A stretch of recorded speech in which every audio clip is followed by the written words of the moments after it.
ওই app cancel করছে, সেটা একটা দেখলাম। গত বুধবার ঢাকার হাতিরঝিলের রাইড শেয়ারিং চালকের অনাকাঙ্ক্ষিত আচরণের শিকার হন চিত্রনায়িকা নিঝুম রুবিনা। সেই ঘটনায় হাতিরঝিল থানায় একটি সাধারণ ডায়েরি করেন তিনি। জানা যায় এর মধ্যেই গাড়ির মালিকের খোঁজ পাওয়া গেছে। খুব শিগগিরই চালকের খোঁজও পেয়ে যাবেন বলে আশা করছেন অভিনেত্রী। গাড়ির মালিকের পরিচয় প্রকাশ না করে নিঝুম জানান, পুলিশের কাছ থেকে পাওয়া তথ্য অনুযায়ী গাড়ির মালিক তাদেরই চেনা জানা বিনোদন অঙ্গনেরই একজন। তবে চালককে খোঁজা হচ্ছে। পুলিশও বেশ গুরুত্ব দিয়ে ঘটনাটির তদন্ত করছেন। অভিনেত্রী আরও জানান, উবার কর্তৃপক্ষের সঙ্গে পুরো ঘটনাটি নিয়ে আলাপ আলোচনা হয়েছে। এমনকি গাড়ির মালিকের কাছে চালকের যেসব তথ্য আছে তা নিয়েই তার বাড়িতে যাওয়া হবে। হাতিরঝিলের রাইড শেয়ারিং চালকের অনাকাঙ্ক্ষিত আচরণ প্রসঙ্গে নিঝুম সংবাদ মাধ্যমে জানান, আমি যেহেতু ধানমন্ডিতে যাব বনশ্রী থেকে, আমি তো স্ট্রেট যাব, সেটা না করে সে কি করেছে, জাস্ট প্রথম যে ব্রিজটা হাতিরঝিলে ওঠার পরে সে ডানে চলে গেছে। ডানে যখন এই টার্নটা নিয়েছে তখন আমি বললাম, কি ব্যাপার, আমি তো ধানমন্ডি যাবো, আপনি ডানে কেন যাচ্ছেন? তখন সে আমাকে বলল, আমি আপনার লোকেশানে নিয়ে যাচ্ছি। তা আমি বললাম, আমার লোকেশান তো ডানে না, আমার লোকেশান তো স্ট্রেট। আর কালকে দিনটা মঙ্গলবার ছিল, নর্মালি রাস্তাঘাট একদম ফাঁকা। তারপর সে যখন ডানে টার্ন নিয়েছে তখন আমি আবার বললাম যে আপনি আমাকে এখানে রেখে দেন, আমি আপনার গাড়িতে যাব না। তখন বলছে, কেন যাবেন না, আমি আপনাকে আপনার জায়গায় আমি নিয়ে যাচ্ছি। তখন বললাম, ভাই দেখেন, আমি আপনার যে পেমেন্টটা আসছে আমি ফুল পেমেন্টটা আপনাকে এখানে দিয়ে আমি এখানে নেমে যাব।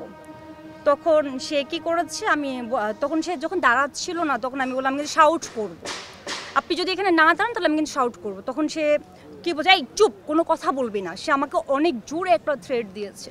দেন তখন তো আমি একদম ভয়ে, তখন আমি ইনস্ট্যান্টলি আমি গ্লাসটা খুলে দিয়েছি।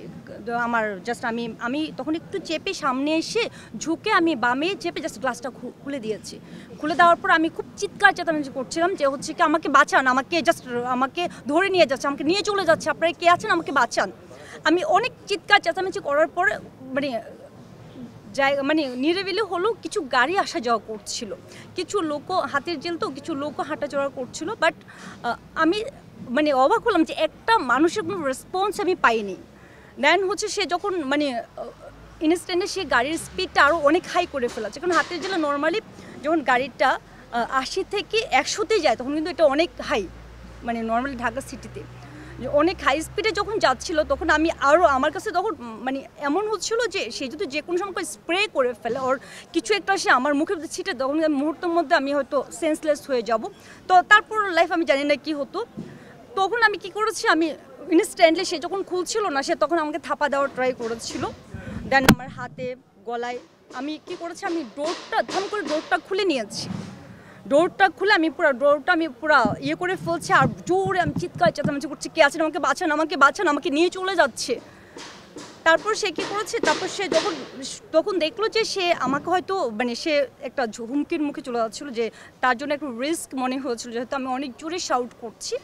দেন সে মোটামুটিভাবে কিছুটা একটু স্লো করেছে, তখন আমি জানটা নিয়ে জাস্ট জাম্প দিয়েছি, জাস্ট হাতিরঝিলে যখন আমাদের গুলশানে যেতে লাস্ট কর্নারে সেটা জাম্প দিয়ে দেন সেই গাড়িটা অনেক হাই স্পিডে তো চলেই গেল। দেন আমি আগে নেমে আমার ব্যথা আমি কী পেয়েছিলাম, আমার শরীরে কোনো আমার ইয়ে ছিল না, আমার মাথায় শুধু একটা জিনিসই কাজ হচ্ছিলো, সে আমাকে মুহূর্তের মধ্যে কী করে ফেলে, যদি আমি কোনোভাবে যদি সেন্সলেস হই তাহলে তো আমি শেষ। অন্যদিকে দেশের নিরাপত্তা ব্যবস্থা নিয়ে প্রশ্ন তুলে এই নায়িকা নিজের ফেসবুকে লেখেন, আমরা কোন দেশে বসবাস করছি, দিন দুপুরে কি আমাদের নিরাপত্তা পাবো না? আজ যদি গাড়ি থেকে জাম্প করে না নামতাম তাহলে আমাকে খুঁজে পাওয়া যেত। 2013 সালে নির্মাতা জাকির হোসেন রাজু পরিচালিত এর বেশি ভালোবাসা যায় না সিনেমা দিয়ে চলচ্চিত্রে পথ চলা শুরু করেন নিঝুম রুবিনা। এরপর তিনি অভিনয় করেছেন অনেক সাধনার পরে মেঘকন্যার মতো সিনেমায়। নিঝুম রুবিনাকে সর্বশেষ লিপস্টিক সিনেমাতে দেখা গেছে। এছাড়া জানা যায় বর্তমানে আরো দুটি সিনেমায় অভিনয় করছেন তিনি। তানজিদ আক্তার, দেশ টিভি।